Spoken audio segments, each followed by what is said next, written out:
evening, ladies and gentlemen. You're listening once again to the Hour of the Time. I'm William Cooper.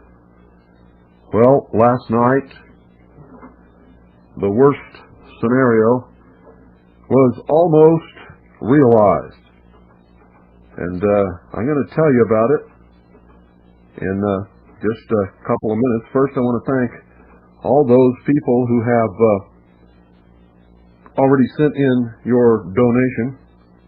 And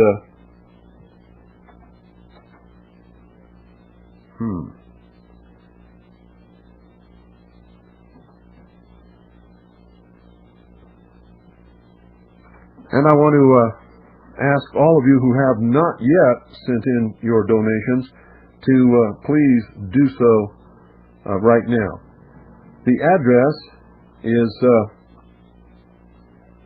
HOTT, H-O-T-T, in care of 101.1 FM. That's 101.1 FM. HOTT, H-O-T-T, in care of 101.1 FM. P.O. Box 940. That's P.O. Box 940. Well, I'm having problems with this thing. Here's the address. P.O. Box 940, folks. Eagar, spelled E-A-G-A-R, Arizona 85925. That's HOTT, H-O-T-T, in care of 101.1 FM, P.O. Box 940,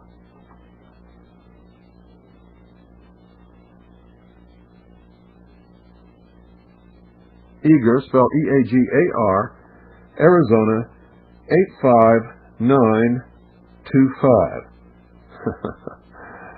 Well, this thing's just not going to play the game, is it? And those aren't in there. So, having a hard time here with this thing. And I don't know why.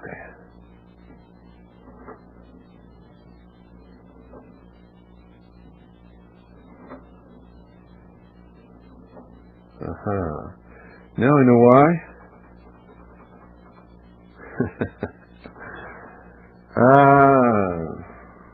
Got it fixed. Stay tuned, folks. I'm going to tell you about the attack of the teenage ninja owls.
Ladies and gentlemen, have you ever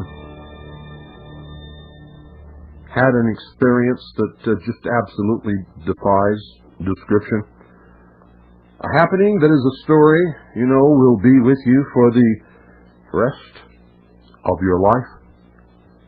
Something that is beyond funny. That is absolutely hysterically hilarious. I'm talking way down deep, so gut funny that it really hurts bad. But you just can't stop laughing. Well, folks, I had one of those last night. But before I can tell you exactly what happened. Because we have so many new listeners, I've got to give the background. Because if I don't, they won't have any idea why all of this happened.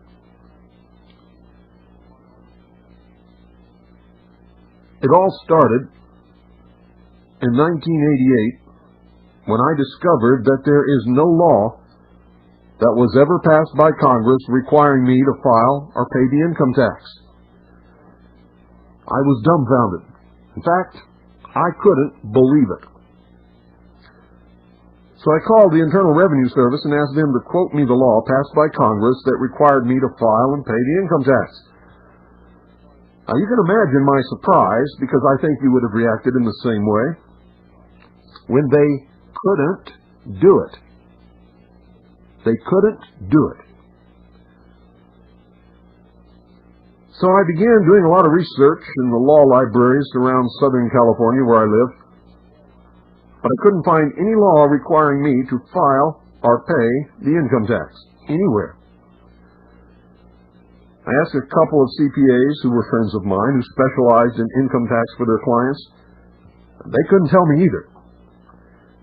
So I called my senators and representatives' offices, and guess what? They also could not give me an answer. When I asked them why they filed and paid, they couldn't answer that question either. I talked to lawyers, some of them friends of mine, some of them acquaintances, some of them recommended by other people. I talked to judges. I even made a few more calls to the Internal Revenue Service trying to get higher up the line, but no one knew the answer. Or at least if they did, they sure were not going to tell me. That became glaringly clear. So I made up my mind, folks, that unless the government could show me a law that required me to file and pay the income tax, I simply was not going to do it. And I believe that that's the way it should be in this country. You want me to do something, show me the law. If it's a law, and if it's constitutional, I'll do it. I'll be the first one in line. The very first in line.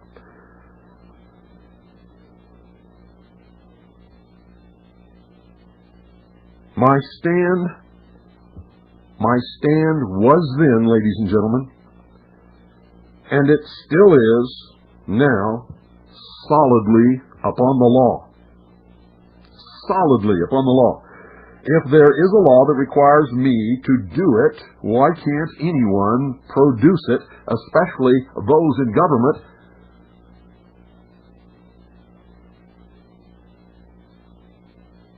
Who want to lock everybody up if they don't. How does that happen? Well, over the years, I found the answer. It's very simple. There just simply is no such law. Now, I'm not a tax protester. I'm an American patriot. My whole life has been devoted to service to my country. This broadcast is service to my country. I served in both the United States Air Force and the United States Navy, and served as a river patrol boat captain in Vietnam, in the hottest combat zone in Vietnam. And I didn't just go out for a week or two and then come back and spend, 2 or 3 weeks in a base camp. We patrolled every night, all night, in the blackest, worst, rainiest, coldest, hottest, clearest, most deadly nights of the war. I didn't do that because I don't love my country, and I didn't do it because I'm anti-government, and I didn't do it because I'm some kind of a cheat. I did it because I love my country.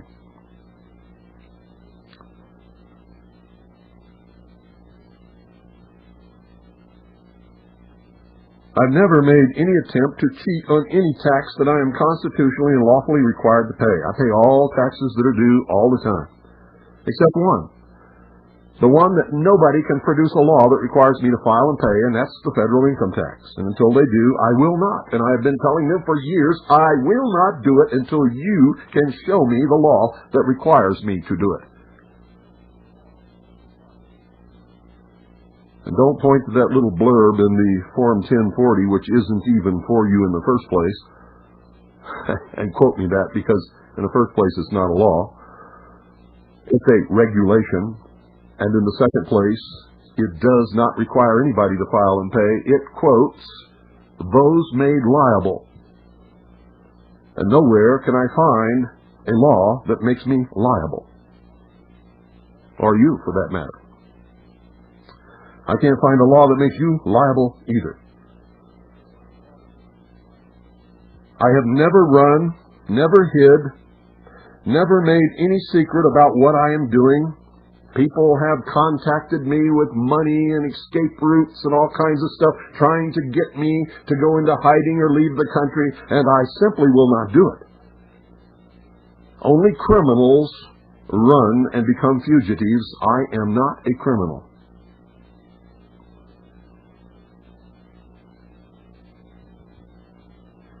I have challenged the Internal Revenue Service in letters, on the telephone, and over the airwaves to simply produce the proof that I'm required to file and pay the income tax. They have never done it. They cannot do it. And they will never do it.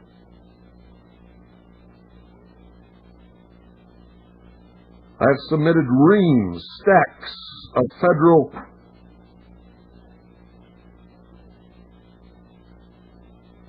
Office of Freedom of Information Act requests, called FOIA, F-O-I-A, Freedom of Information Act requests, in an honest attempt to force them to produce any documentation that would or could legitimize their position, and the only thing I've ever received from them is more proof that I'm not subject to file or pay the income tax. In fact, if you start doing the same thing, you're going to be amazed, and then you'll become extremely angry, just like I did.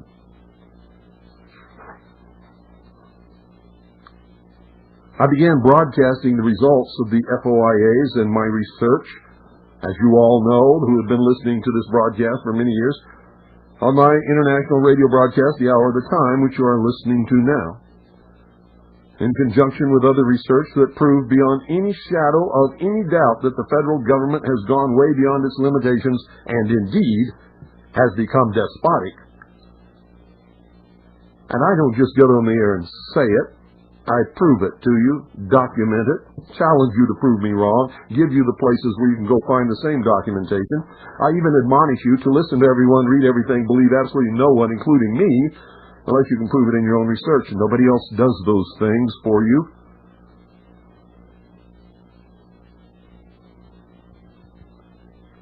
Ruby Ridge, Waco. The Oklahoma City bombing of the Alfred P. Murrah Federal Building added an awful lot of fuel to this fire. Our investigation into the Oklahoma City bombing, which resulted in Michelle Marie Moore's encyclopedic work entitled Oklahoma City Day One, proved that the government not only knew in advance the bombing was going to take place, but at least 2 agencies were implicated as accomplices with full knowledge of what was going to happen. It became very clear to me, and I've told you this on many occasions, that Timothy McVeigh was a patsy just like Lee Harvey Oswald. And I told the world on this broadcast. It wasn't long before the Hour of the Time, ladies and gentlemen, became the most listened to international shortwave broadcast on Earth.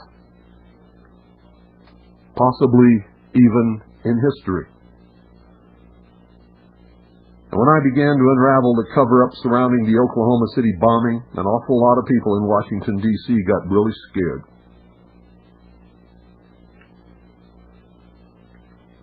Oklahoma City Day One scares bookstores so much that they will not purchase it and stock it on the shelf.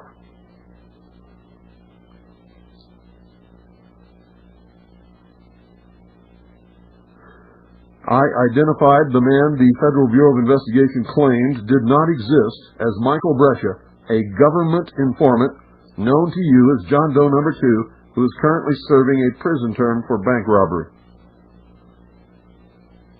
I identified the source of financing.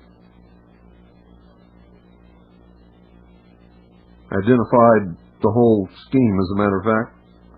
It's on the website, if you care to go and track it down. It's all there. The White House, in their fury, leaked a memo to Rush Limbaugh, who read it on the air during his radio broadcast. And in the memo, President Clinton named me, William Cooper, the most dangerous radio host in America. After that, Radio Shack couldn't keep a shortwave radio on the shelf for 5 minutes for several years. And my phone didn't stop ringing for months.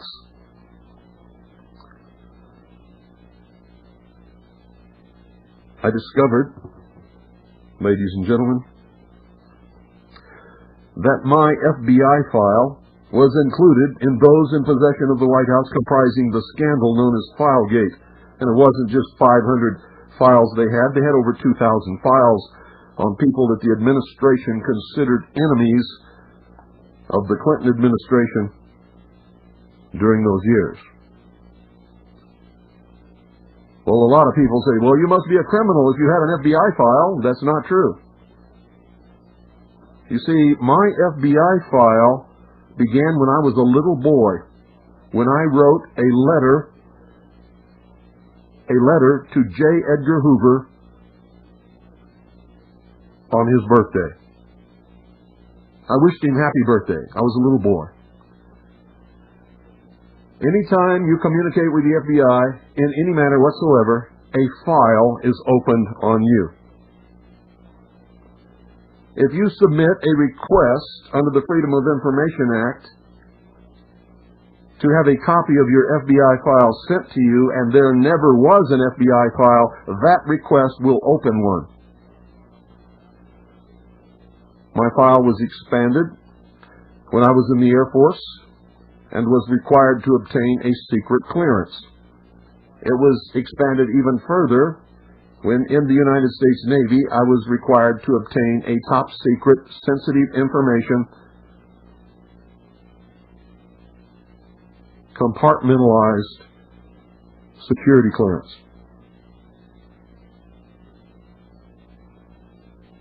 And so that's where my FBI file came from, for those of you who are so ignorant that you think you have to be a criminal to get one. All you have to do is write a letter to the FBI. All you have to do is call the FBI. Submit a Freedom of Information Act request to see your record. If it doesn't exist, that will start one. And when they send you your record, that's what they'll send you. All the paperwork generated by your Freedom of Information Act request.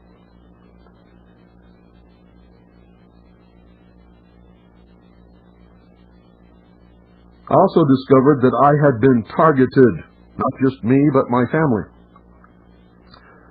President Clinton had directed every single agency of government to investigate me with the intent to shut me up.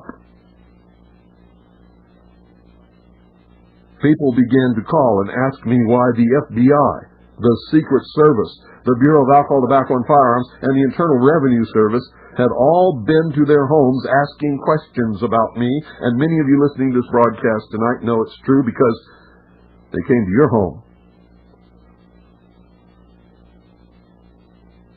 Longtime friends, people that I thought were solid, disassociated themselves, proving that most Americans are nothing more or less than miserable cowards.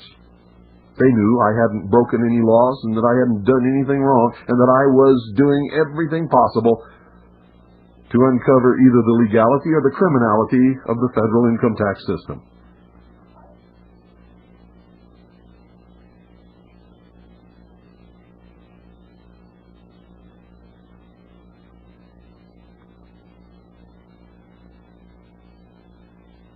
But I never wavered, ladies and gentlemen, in my resolve. Not ever, not once. This is my country. They can't take it away from me that easily. I will fight them to the death. literally to the death. The IRS would not or could not produce any documents proving that it is an agency of the Department of the Treasury or of the United States government. I proved conclusively years ago that it cannot possibly be an agency of the Department of the Treasury, and the other night I proved to you conclusively that it is not, by their own admission, an agency of the United States government. The IRS could not produce any delegation of authority or jurisdiction allowing them to perform the terrible things they do all the time, or any law passed by the Congress requiring me to file and pay the income tax. And so I sued them in United States District Court, Phoenix, Arizona, during which suit they perjured themselves twice, and I was clearly winning the battle. Clearly winning the battle. That's when tyranny reared its ugly head, and they did some things that are so unlawful, so unconstitutional, so outside the realm of due process, as to justify a complete loss of faith of the American people, including me, in the entire federal justice system. I have no faith in it whatsoever. The Internal Revenue Service, seeing that they were backed into a corner, and if they had to produce the documents that I had requested, and it was looking like that's exactly what the court was going to order, they got together with the United States Attorney for Arizona, convened a grand jury, to which the U.S. Attorney and several federal agents and special agents of the Internal Revenue Service repeatedly lied, and would not allow me to testify. Wonder why they wouldn't allow me to testify. Most prosecutors love it when the defendant agrees to get on the stand, but not in this case. The grand jury was not told that I would be happy to file and pay the income tax if the Internal Revenue Service, or anyone for that matter, could produce a law that required me to do so. They didn't tell the grand jury that for years I had been trying to get them to produce the paperwork to justify their actions, and that they could not and would not produce anything. The grand jury was not told that I had sued the IRS and that the suit was open and in progress in United States District Court at the time that they had convened the grand jury. They didn't tell them that I was winning my case and that the IRS would be in deep trouble if indeed I won, a predicament putting the IRS in a very, very bad position. And so the grand jury brought indictments against me and my wife, or so I read in the newspaper. I've never seen any of the paperwork, any of the indictments, any of the subpoenas, or any of the warrants. But I have good friends in law enforcement who have run the check on the National Crime Information computer and tell me that it's all true. They brought indictments against me and my wife, a woman who's never broken the law or done anything wrong in her life. It wasn't long before I learned that warrants had been issued against subpoenas that had never been served for failure to show in court. Yet we'd never been served with any papers of any kind whatsoever. Now this is a terrible criminal act that the government has committed against us, from beginning to end. It is a denial of due process, a despotic perversion of our legal system in order to escape the judgment of the court by making it impossible for me to walk into court and prosecute my case against them. No grand jury would have brought indictments if it would have known the truth.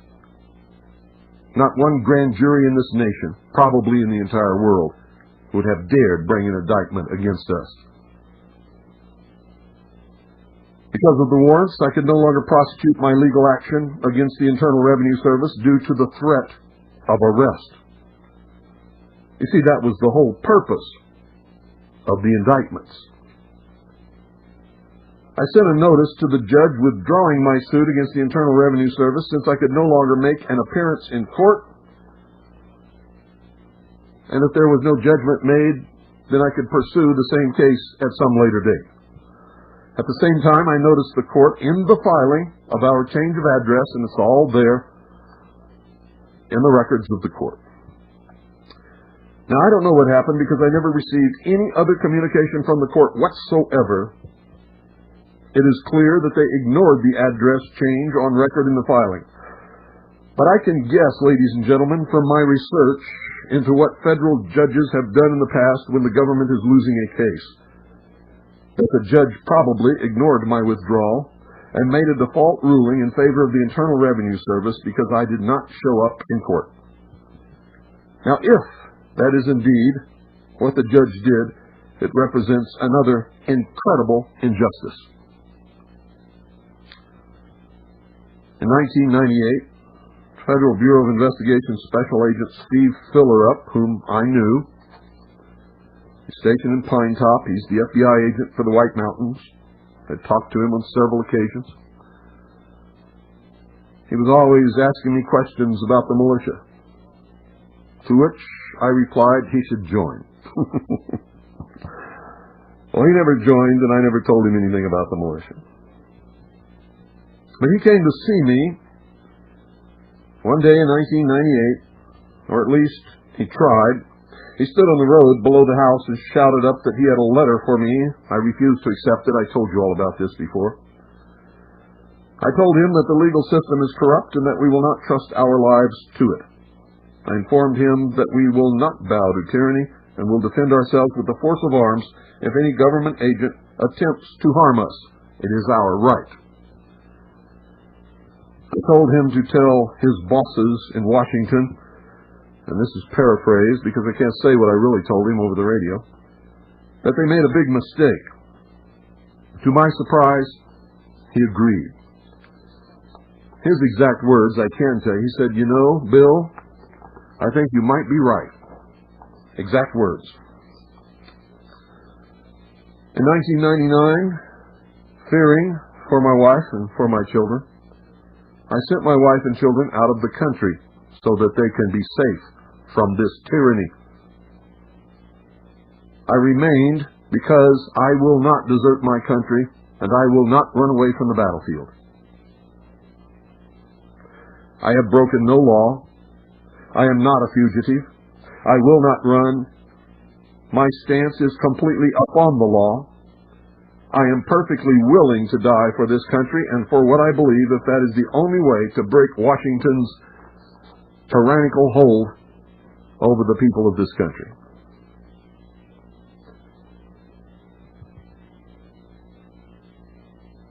But I knew that they were not going to ignore me for very long.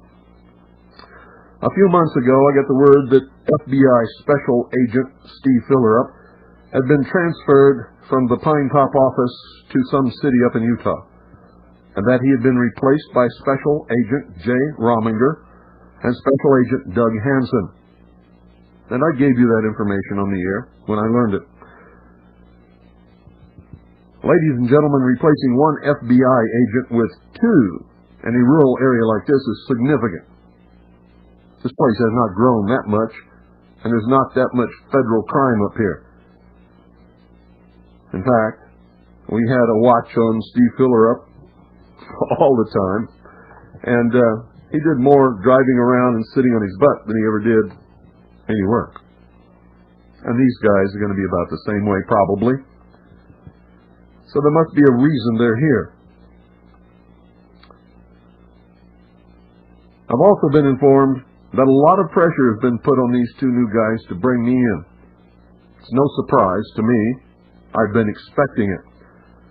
But ladies and gentlemen, I want to tell you right now and serve notice on the federal government, I will not bow to tyranny. I will not serve a despot, and you will not bring me in unless I am dead. And you will not kill me easily. I will defend myself.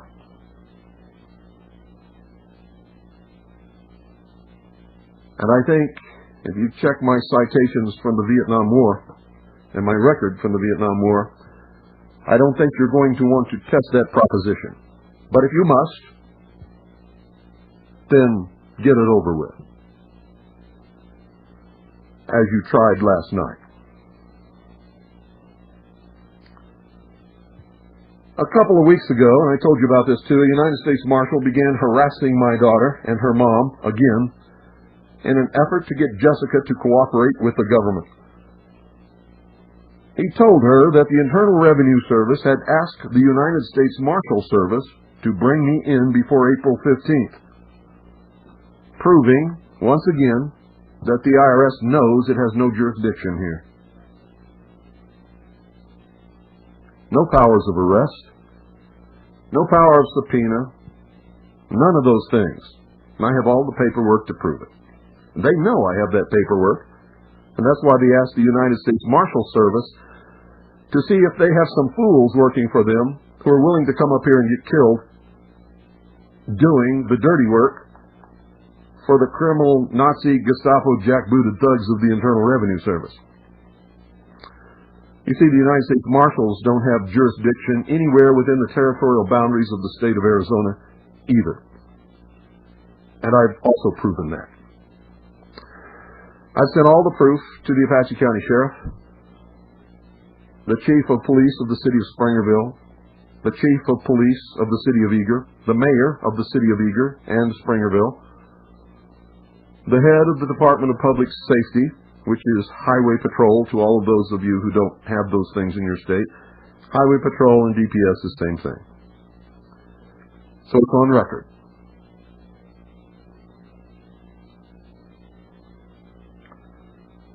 Well, the gist of the whole thing is the marshal wanted information. In particular, he wanted to know my movements, times that I come and go, and the places that I frequent. He wanted my daughter to rat on her father. That's how despicable these scum are.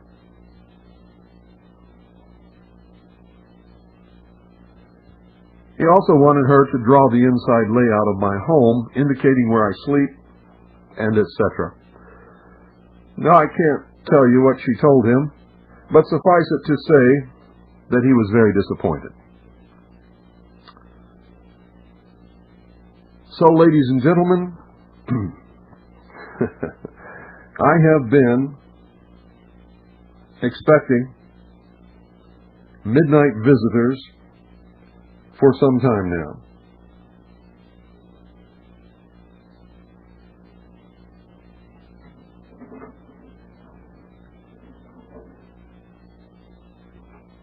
And it was no surprise when last night we got some of those visitors. And that's what I'm fixing to tell you all about.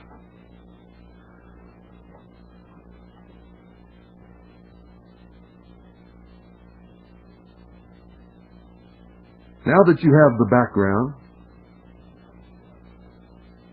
I can tell you what took place up on this mountain in the dead of night.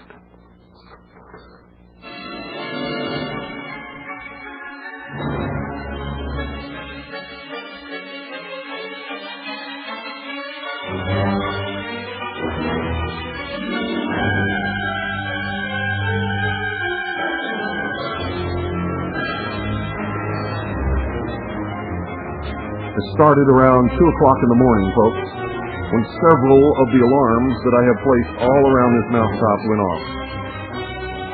At the same time, my neighbor's geese began making a terrible racket. Dogs began barking in the yards below the hill. I heard Crusher, my fearless buddy, charge out of his doghouse and stand silent in the dark, exactly as he has been trained to do.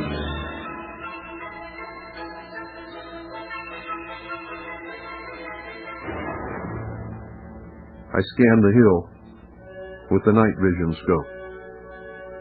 The first thing I saw was a signal from the northern sentry indicating somebody was up here.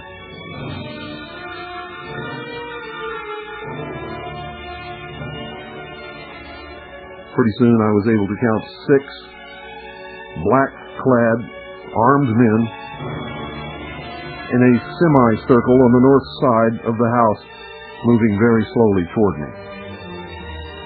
They hadn't seen the sentries that were behind them and on their east flank.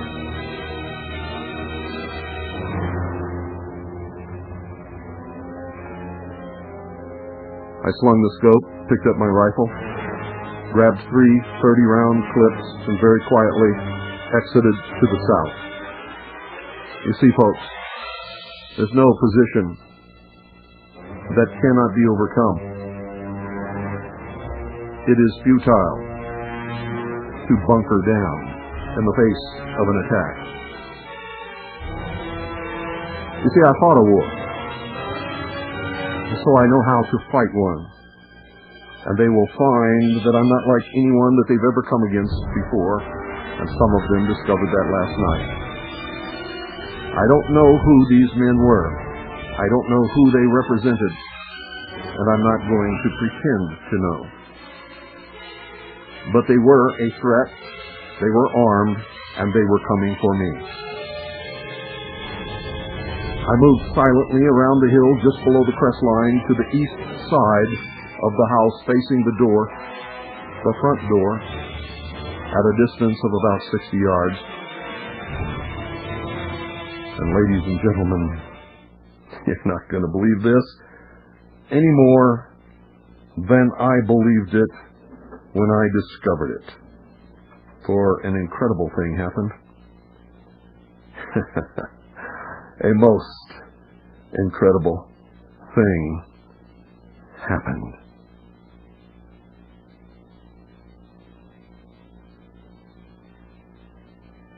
That's when I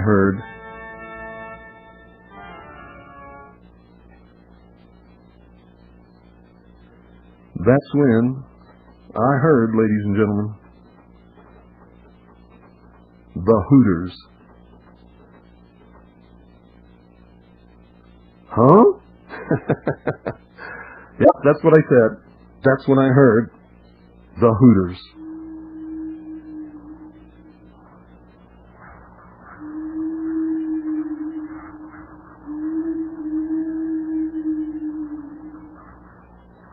The intruders, and I never found out who they were making sounds like owls to mark their progress so that they could tell where each of their team was and about how fast he was moving.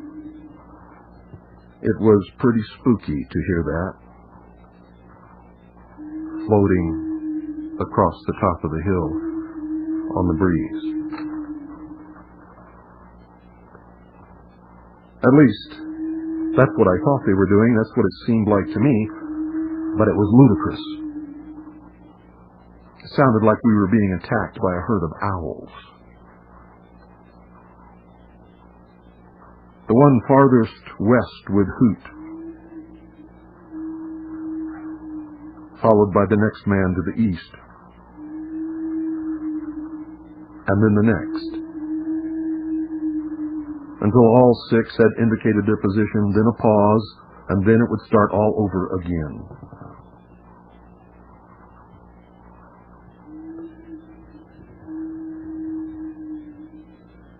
I couldn't believe what I was observing.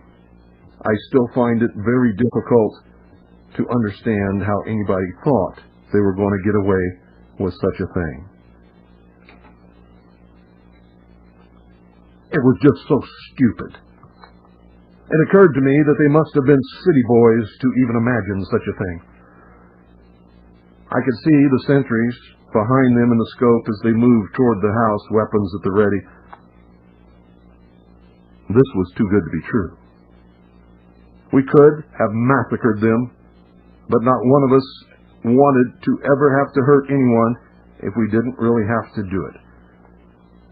That is when, ladies and gentlemen, I had what I call a brain burner.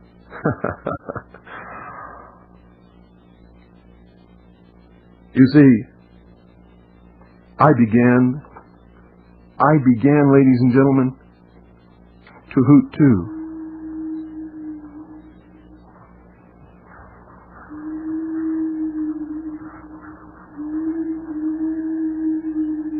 And then back came the hoots from the intruders.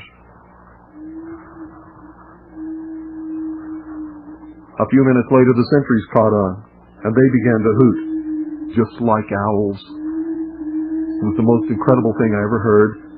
I could barely contain myself. It was so incredibly funny. They hooted. We hooted. They moved on toward the house. We closed in upon them. Everybody hooting right along. I was tempted to call for reinforcements, but I instinctively knew that we weren't going to need them because it was only a matter of time. And then that time came.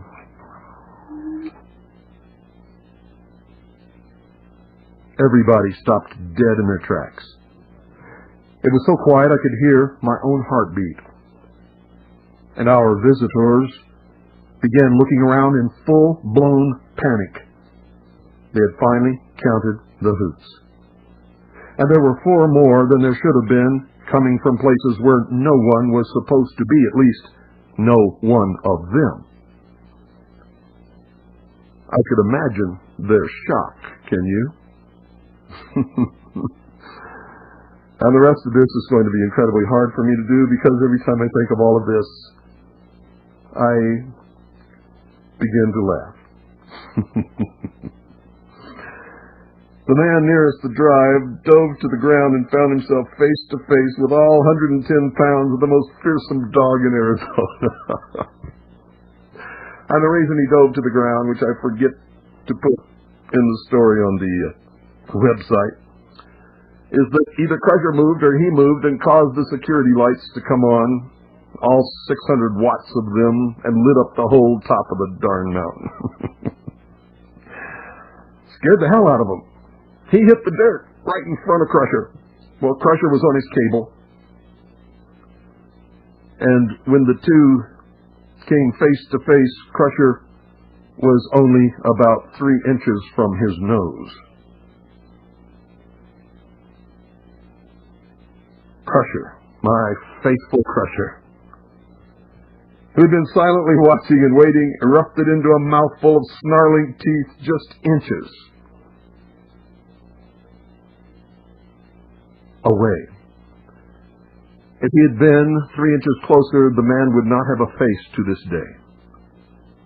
He would never have a face again. It would have been Crusher's.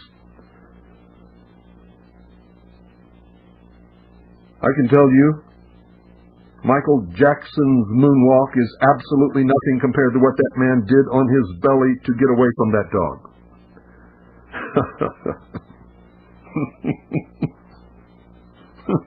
That's when they all began to run in opposite directions back down the hill. Oh my goodness. This is too much. This is way too much, ladies and gentlemen. I don't...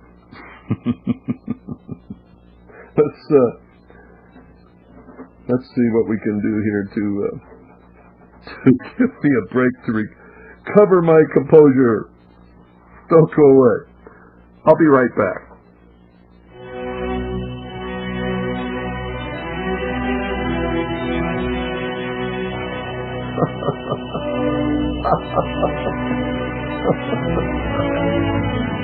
Oh, dear Lord, help me.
as they ran down the hill, folks, in full panic, terrified, I can imagine, knowing that they had militia behind them and on their flank at that point, and seeing what happened to their friend who just happened to be in the wrong place at the wrong time when the lights came on.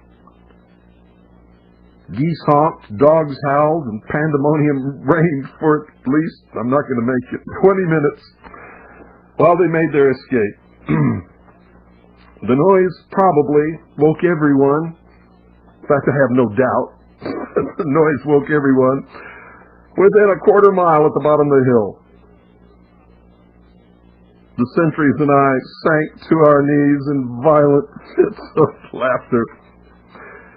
And for a while, it's all you could hear on the top of this mountain was four guys laughing, rolling on the ground. And we laughed. And I got to tell you that all of my stomach muscles and my ribs are so sore because I've been laughing ever since. And now you know what all the noise was about last night if you live in Eager, Arizona. I hope that you didn't lose too much sleep. And I don't think, ladies and gentlemen, that any of us who were up on this hill are ever in our lives going to ever forget last night.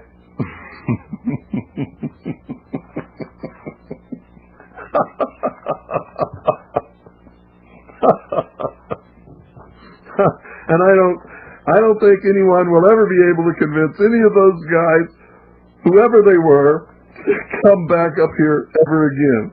And then I gotta tell you, it was a real hoot. And I'm not kidding you one bit, folks. It was a real hoot.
Well, now I want you all to understand I have no idea who these people were.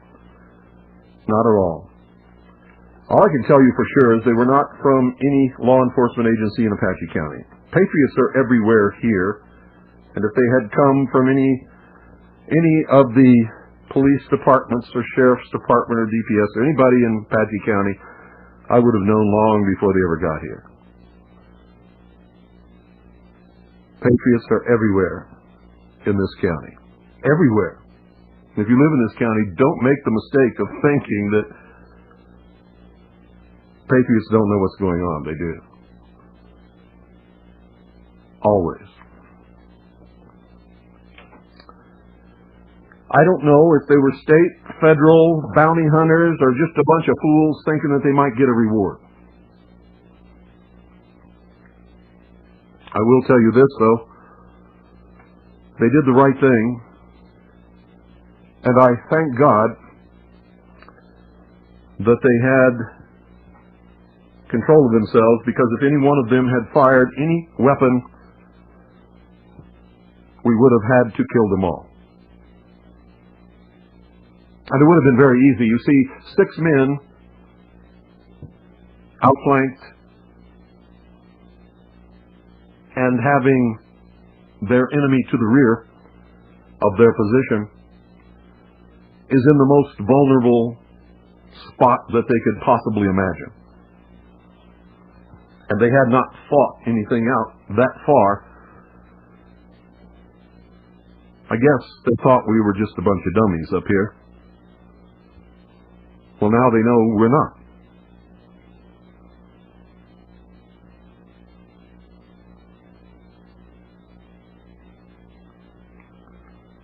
So I'm very happy that nobody got hurt. I have no idea what their ultimate intentions were. I have a feeling it was murder.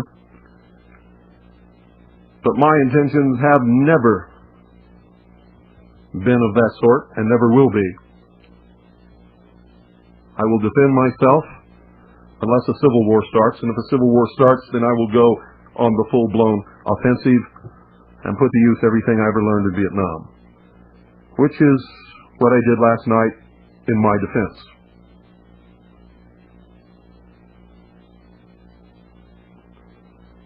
Most people are afraid of the dark.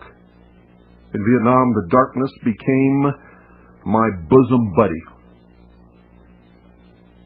I hated lights. We patrolled only at night. A light was a target. When I first arrived in Vietnam, my first patrols to learn the river were on what they called light boats. Had a canopy over the top of the after deck with this big giant television looking thing and a Marine set behind it who was, he had the MOS to operate this light. And it was infrared, I thought, until one night he spotted somebody on the north bank in a free fire zone with the infrared, and the boat captain told him to hit him with the light. And I was peeking over the top, and he flicked his handle on the side of this thing, and I guess opened up a shutter or a filter, and the whole world lit up. This thing was so powerful I couldn't believe it. And as soon as he did that, tracer rounds and bullets came from everywhere toward us. Well, I learned a lesson from that if nobody else on the river did. My standing orders to my crew were, you don't strike a match on deck, you don't allow a cigarette to be unshielded, you don't light a flashlight, you don't light anything. If you do, and the enemy doesn't get you, I will. I love the night. The night doesn't scare me. I know how to operate at night. I know how to develop night vision and keep it, maintain it. I know how to use night vision. I know every bush, every tree, every blade of grass, every rock on the top of this hill. Every hole, every indentation, every place that affords protection, the whole works.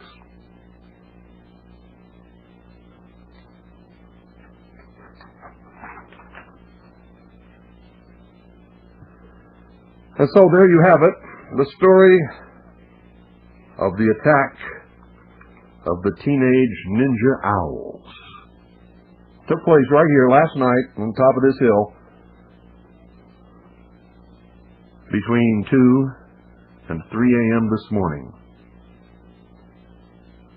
I hope that it doesn't happen again. But, ladies and gentlemen, it might. And if it does, I'm ready. For anything, as a matter of fact. I'm ready. And so is everybody else in this valley who is an ally, members of the militia, and just plain citizens who are truly pissed off at what's happened to me and my family. Good night. God bless each and every single one of you. Don't forget to send in your donations. Good night, Annie Poon Allison. I love you.